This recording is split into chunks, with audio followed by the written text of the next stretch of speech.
Tem gente que romantiza a vida de um empreendedor por ser o dono do próprio negócio, fazer o horário, ter mais liberdade. Há também quem acha que é dor de cabeça demais, um grande risco que não vale a pena. A verdade é que tudo é uma questão de equilíbrio. Quando se fala nessa palavra, dois pontos pesam muito, o emocional e o financeiro. Mas hoje vamos falar do financeiro.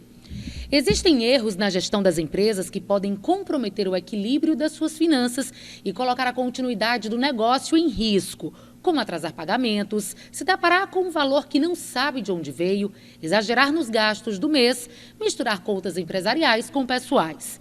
Essas são situações que acontecem com frequência, principalmente para quem está iniciando no ramo do empreendedorismo. O erro, vamos dizer assim, ano após ano, pesquisas vêm mostrando isso, é o quê? Misturar o que é recurso da empresa com recursos próprios. Uma informação básica que é o quê? Determinar um prolabore. Prolabore é um salário do dono do negócio. Então, ele, dono do negócio, se organizar para, vamos dizer assim, fazer esse registro e essa retirada conforme o que ele precisa para atender as necessidades pessoais dele. E ele atender essas necessidades pessoais dele com esse salário. E saber que esse salário dele faz parte do custo fixo da empresa. A empresa vai se organizar para pagar todos os custos dela, inclusive o salário do dono do negócio. Então, assim, o erro mais básico, muitas das vezes, vamos dizer assim, misturar esses recursos, porque o empreendedor, a gente entende até que ele faz um esforço para tirar o mínimo possível, mas sujeito, às vezes, ele vê uma sobra significativa no caixa, ele achar que aquilo é lucro e acabar, vamos dizer assim, desviando a função daquele recurso.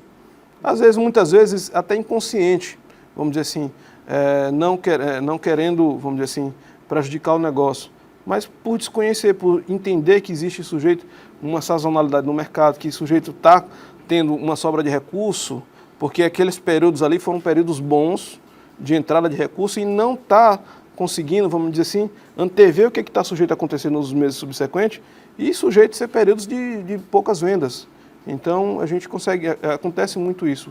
Há também duas palavrinhas que causam confusão e, consequentemente, problemas que refletem diretamente no crescimento da empresa: receita e lucro. A receita é todo o dinheiro que entra na empresa através da venda dos seus produtos e serviços. O lucro, de maneira geral, é o saldo financeiro positivo. Diretamente falando, é o que sobra depois de pagar todas as contas. Existe um regime de caixa, existe um regime de competência. Então, o que isso significa?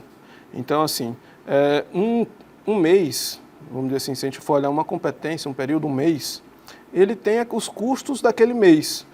Então, assim, às vezes é sujeito, por exemplo, um custo, um exemplo bem simples, a folha de pagamento. O funcionário trabalha o mês inteiro, é sujeito a ele receber no mês subsequente. Então, a conta, o dinheiro saiu no mês subsequente, mas o valor é referente àquele mês que se passou. Então, assim, eu preciso identificar que custos são esses daquele período, entender quais foram as receitas, inclusive essas receitas, vendas, inclusive as que foram feitas, mesmo que não tenha recebido recurso. Então, vendas a prazo é receita daquele mês, aconteceu naquele mês a venda. Por mais que não receba, por exemplo, o empreendedor vende no cartão de crédito.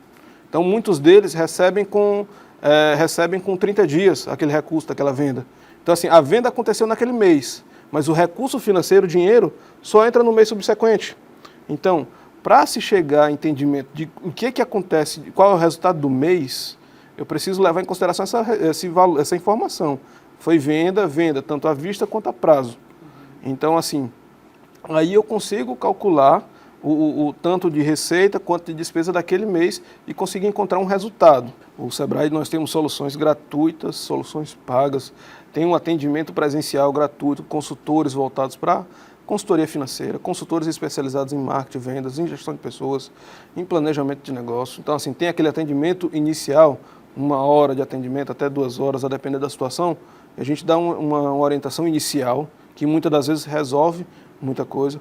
Nós temos o presencial, nós temos soluções de consultores disponíveis no ambiente virtual, no ambiente online. Então a gente tem lá o atendimento online também, que a gente pode realizar em todo o estado do Piauí, a gente atende hoje. O curso é oferecido não apenas para quem vai abrir um negócio, mas também para quem já está no mercado. É o caso do empresário Júnior Coimbra. Desde muito novo, ele começou a empreender. Hoje é proprietário de uma barbearia na zona norte de Teresina, mas já passou por muita coisa até chegar aqui. Repara só no currículo dele.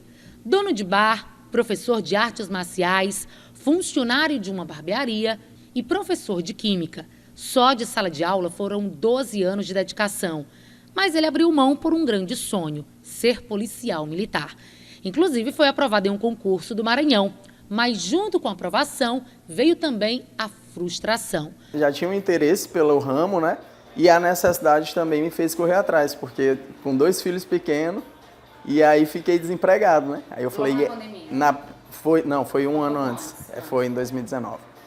E aí eu, na preocupação, e agora? O que eu vou fazer?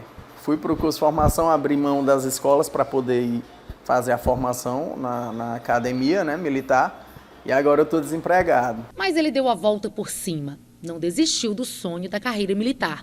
Mas parado é que não ia ficar. Então juntou a coragem, a determinação e a experiência que teve no passado como barbeiro e montou a própria barbearia. Isso pouquinho tempo antes da pandemia, ou seja, ele nunca imaginou o que ia encontrar pela frente. Mas deu certo. Enfrentou a crise que o mundo inteiro sofreu e hoje está colhendo os frutos por ser um empresário pés no chão, que sabe separar as despesas pessoais e profissionais, o lucro e a receita, e por aprender com os cursos e com a própria experiência. No começo realmente é bem difícil. A gente lidar até porque entra dinheiro todo dia. E às vezes as pessoas que estão começando nesse ramo acham assim, eu posso gastar hoje que amanhã vai entrar mais. E não é bem assim, né? Até porque se você entra todo dia e gasta todo dia, como você vai conseguir manter suas contas fixas, né? Então tem muita gente no nosso segmento que tem essa dificuldade de lidar com essa situação. No começo foi um pouco difícil, né? Porque eu sempre trabalhei no sistema trabalhista onde a gente recebia uma vez por mês e agora você começa a lidar com dinheiro diariamente, né? Então o começo é bem difícil para a gente fazer essa adaptação, mas nunca fugiu. Nunca deixei fugir do controle, não.